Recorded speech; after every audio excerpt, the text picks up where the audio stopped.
All right, today we're diving into something really cool. It's basically a 2,000-year-old logical puzzle from the Talmud that plays out like a detective story. Seriously, you've got clues, you've got contradictions, and a final twist that is just brilliant. So let's jump right in and look at the first piece of evidence. Okay, so at the very heart of this whole mystery is this one question. Think about it. When can you skip a step that seems absolutely crucial and still have it count? Imagine you're following a recipe, and it says you have to do something, but then there's this little note that says, it's okay if you forget. How can both of those things be true at the same time?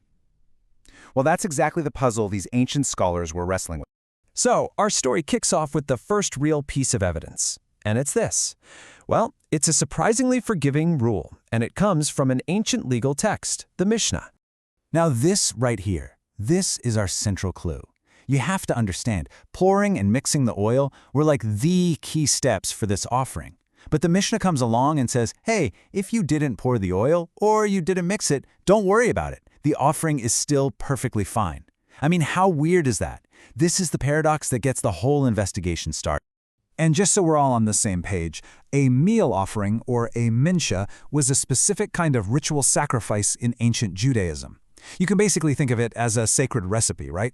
It had super precise instructions for mixing flour and oil. And knowing that, well, it just makes that forgiving rule we just saw seem even crazier. Okay, so now we get to our detectives. In this story, they're the sages of the Gemara. And right away, they spot a huge problem with that first part of the rule, the part about not pouring the oil. It doesn't make any sense to them. So they start asking, what does did not pour actually mean here? Are we talking about the oil not being poured at all? Or could it mean something totally different? This is where their analysis really kicks into gear. So they've got two main interpretations on the table. Interpretation A is that the oil wasn't poured, period. But they throw that one out almost immediately. Why? Because Scripture is crystal clear that pouring is absolutely essential. You just can't skip it. So that leaves interpretation B, the oil was poured, just by the wrong person, like a non-priest did it instead of a priest. And with that, the Gemara lands on its first conclusion. The phrase, did not pour, must mean it was poured by a non-priest. So the Mishnah isn't saying you can skip pouring, it's just saying the offering is still good even if the wrong person does it. The rule is about who does it, not if it gets done. Okay, case closed, right? Well, not so fast.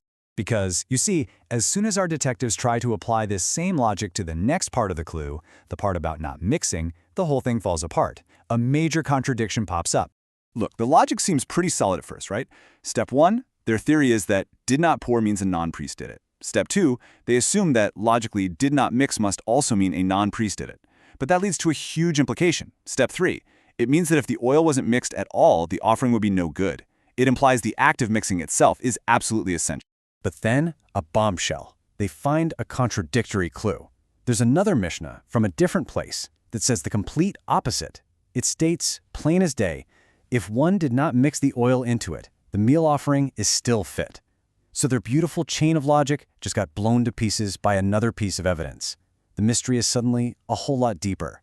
And just when it looks like they've hit a dead end, a new character enters the scene, Rabbi Zeira, and he comes in with this brilliant, totally elegant idea called the principle of potentiality. So what is this principle of potentiality? Well, Rabbi Zeira basically says we're looking at this all wrong. The key isn't whether the mixing actually happened.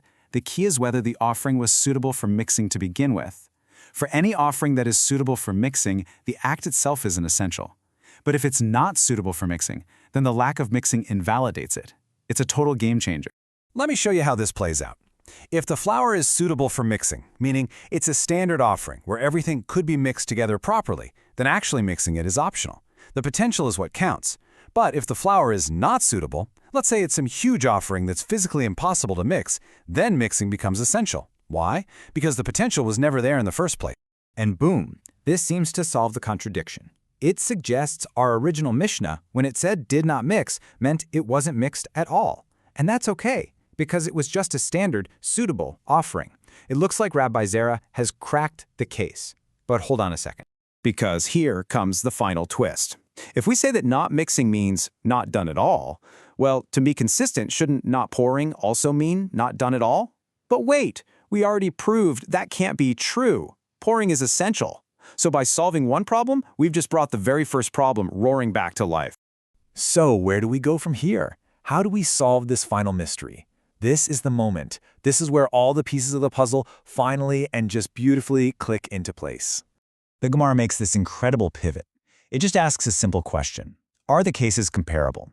And the answer is no. This case is as it is, and that case is as it is.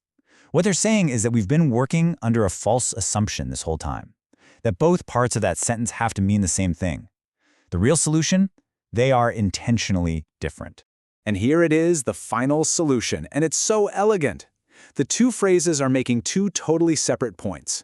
When the Mishna says, did not pour the oil, the correct interpretation is that it was poured by a non-priest. The issue is about who performed the action. But when it says did not mix the oil, it means it wasn't mixed at all. The issue here is if the action was even performed. Two different clauses, two different legal issues. So let's wrap this up. The puzzle is solved. The text wasn't contradictory at all. It was actually making two distinct legal points in one super efficient sentence. One point was about having the proper person for a task. The other was about whether a task is truly essential in the first place. It's not confusing. It's actually a masterclass in legal precision. And after this whole incredible logical journey, it kind of leaves us with a bigger question, doesn't it? What does this 2,000-year-old debate really teach us? Maybe it's about the difference between just following the letter of the law and understanding the principle behind it. Learning to see what's absolutely essential versus what's just procedure. Something to think about.